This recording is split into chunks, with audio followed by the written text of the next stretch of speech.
117 గ్రామాలుంటే సిరిసిల్లలో 80 గ్రామాల్లో మళ్ళీ గులాబీ జెండాను ఎగిరింది అంటే ఇది మీ గొప్పతనం, నాది కాదు. పార్టీ గొప్పతనం, పార్టీ నాయకత్వం గొప్పతనం, మీ గొప్పతనం.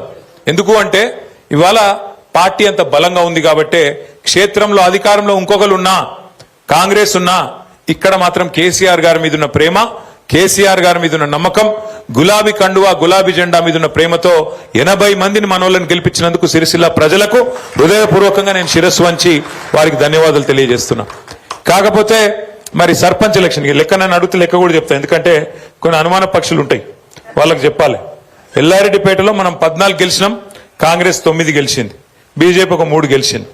అట్లాగే ముస్తాబాద్లో గంభీరావుపేటలో మనం 19 గెలిచినాం, బీజేపీ 3 గెలిచింది, కాంగ్రెస్ 1 కూడా గెలవలేదు.